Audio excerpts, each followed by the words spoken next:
My insane ex-wife manipulated the legal system and got me wrongfully sentenced to prison. So after getting out I got her evicted. The reason I ruined my ex-wife's life starts at the time of our divorce. She falsely reported me for being violent, then coerced her sister into testifying on her behalf, and thus got a restraining order against me as well as full custody of our kids. That was already a hard blow. But what came next was the knockout blow for me. My mother was diagnosed with terminal cancer and was told she had 3 months to live, and her dying wish was to have her grandkids visit her in the hospital so she could see them one last time. So I violated the restraining order and contacted my ex. I promised that I wouldn't be in the room with them, and that all I ask is for her to let our kids see their dying grandmother one last time. She laughed at me in response, then said that not only would she not let the kids visit, but that she won't even take them to the funeral. Turns out, she also went to the police and reported me for violating the restraining order. I ended up being arrested, and although the judge said he understood why I did it, he still ruled it as a breach of the restraining order and sentenced me to 4 months in jail. My mother passed away while I was locked up, and I never even got to say goodbye. But when I got out of jail, I was a different person. That anger I felt was all I could think about. I didn't care about right or wrong anymore. I just wanted to hurt my ex-wife, Laura, the way she'd hurt me. I knew I couldn't go near her, not with the restraining order and all. But that didn't mean I couldn't ruin her life from a distance. The anger that I felt in my cell was replaced with emptiness. I had nowhere to go, no one to turn to. Most of my family had written me off long before I ever got locked up. They didn't even call when Mom passed. They just let me be in that cell. I had no choice but to start over, but it wasn't as easy as it sounded. I had no job,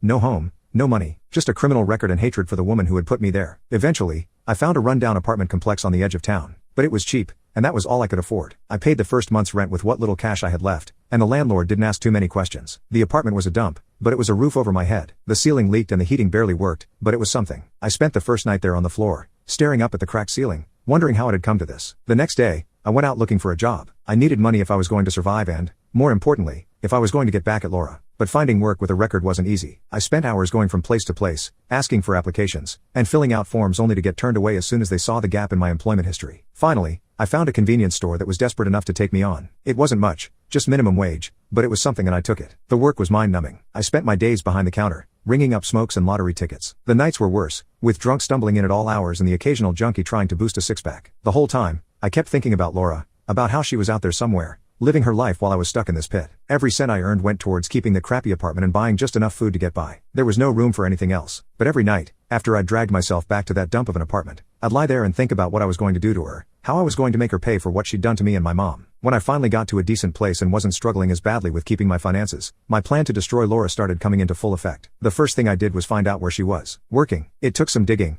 but eventually I found out she was managing a little boutique downtown. It seemed like a cozy job. What a shame it would be if someone were to get her fired, I thought to myself. I figured it was the perfect place to start. I found this raggedy computer from a pawn shop and bought it. When I got home I sat in front of my computer and created a bunch of fake online profiles. It felt like hours had passed since I started this, but I wasn't even close to being done. This was the 4th profile today, but it had to be different from the others. Each profile needed its own personality. This wasn't something I could just throw together. I had to be concise. I had to be convincing. I filled in every detail, including names, birthdays, hobbies and even a few photos I'd pulled from some random corners of the internet. The first one was easy. A middle-aged woman who loved floral patterns and had a soft spot for her golden retriever. She was the type who'd frequent Laura's boutique, who'd be devastated if the customer service didn't meet her high standards. The second profile was a younger guy, tech-savvy, and quick to post a review if something ticked him off. He had a poor temper. He'd be the kind of customer who noticed every little thing and had no problem calling out bad service when he saw it. The third one? An older man, the grumpy type who was impossible to please but whose words carried weight because of his age as well as the fact he was an army veteran. Not a good look to be rude to him. These people all needed to be real, at least on the surface, so no one would ever question the stories I was about to tell. As I moved on to writing the fake reviews, I could feel my anger building up again. The thought of Laura sitting comfortably in that boutique, living her life like nothing had happened made my blood boil. My mother's voice echoed in my head. Her final wish was replaying in my head over and over. And the thought of Laura reporting me to the cops like I was nothing broke my heart. I wasn't even worth giving my dying mother a last moment of happiness. I started typing the first review, keeping it simple, just a comment about a rude remark she'd made to a customer. But that alone wasn't enough. I needed to do more, to make her feel the way I had felt in that jail cell, knowing my mother had passed away alone because of her and her psychopathy. The next review was worse. I made up stories of her snapping at customers, making them feel unwelcome, and even insulting them under her breath. It felt good, like I was finally getting back at her. It didn't matter how long it took or how many reviews I had to write. I wouldn't stop until I knew that Laura was suffering. By the time I finished, my eyes were burning from staring at the screen for so long. But I didn't care. I leaned back in my chair and felt a grim satisfaction. Over time, the complaints started to add up. The boutique's owner eventually couldn't ignore the sheer amount of complaints I had submitted. Every single day, new profiles, new fake reviews. The owner launched an investigation into Laura's behavior. Of course Laura denied everything. She was in the right after all, but the damage was already done. The owner couldn't take the risk of losing customers because of a problem employee, so she fired Laura. I found out through a friend who I asked to walk in and ask specifically for Laura. The first step to ruining her life was complete. I felt a sick sense of satisfaction when I heard the news. Laura had taken my mom's last wish away from her, so I took Laura's job away from her. but that was just the beginning. Next I turned my attention to her house. It was the house we had bought together back when we were still married when things were good. The thought of her losing it filled me with a twisted sense of satisfaction. I started digging through public records, looking for anything that could cause her problems. After a few days of searching, I hit the jackpot. Laura was behind on her property taxes. It wasn't a huge amount, but it was enough to cause issues if someone brought it to the right attention, and the person handling her case had the right incentive. So I did just that. I acted like I was a concerned neighbor and sent an anonymous tip to the city, saying that the house might be abandoned or poorly maintained. This made them schedule an inspection, and sure enough they found a few minor code violations. This was nothing serious but enough to violate her HOA and make life difficult for her. But I wasn't done yet. I had an old friend from high school who worked as a code enforcement officer. We hadn't talked in years, but I reached out to him, reminded him of the good old days, and then slipped him a bribe to expedite the process. Soon enough, Laura got an eviction notice due to the unpaid taxes and the code violations. She was given a short time to vacate the house. I imagined her panic when she received that notice. She had nowhere to go. She had lost her job, and now she was losing her home. It felt like everything was falling into place, just the way I wanted. With Laura jobless and homeless, I knew I had the upper hand. I wanted the kids. I loved them and would have loved to be there with them after the divorce. But I had to be careful. My parole officer would have loved an excuse to throw me back in jail. I couldn't make direct contact with her, so I thought long and hard about how I could strategically gain custody. Eventually, I decided on to use my sister as a go-between. She was hesitant at first. She was the one family member who hadn't kicked me to the curb,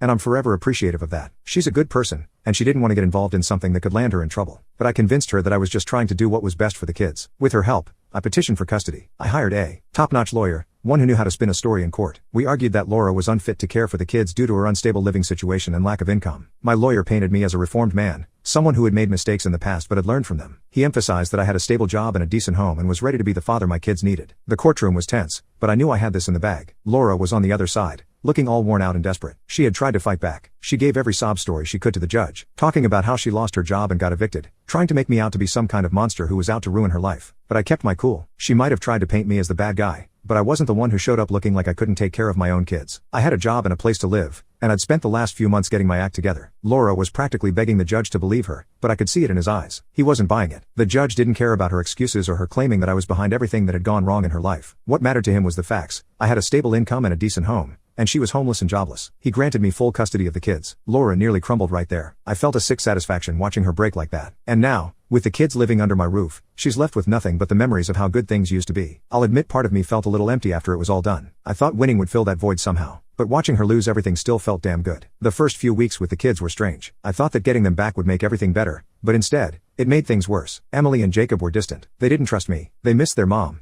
and it was clear that no matter how hard I tried, they wouldn't stop asking about her. It took a lot of time for me to get to know them, and I really did try. Eventually, I realized that it was incredibly selfish and petty of me to deny them contact with her mother. By doing so, I would have become everything Laura was, and I hated her. I didn't want to hate myself. I got my sister to reach out to Laura and tell her about my proposal, which was that the kids can visit her on the weekends. Just because I didn't want to speak to my ex-wife, didn't mean my kids shouldn't have a mother. She did love them after all. Eventually, we managed to reach a nice middle ground. The kids really liked their mom, and to be honest, I was glad they did. I want them to grow up in an environment as stable as possible given everything that has happened. Laura and I even met each other once, saying hi to each other when I dropped the kids off to hers. I have no interest in ever getting back with her, but if I managed to develop a nice co-parent relationship, I would not be mad.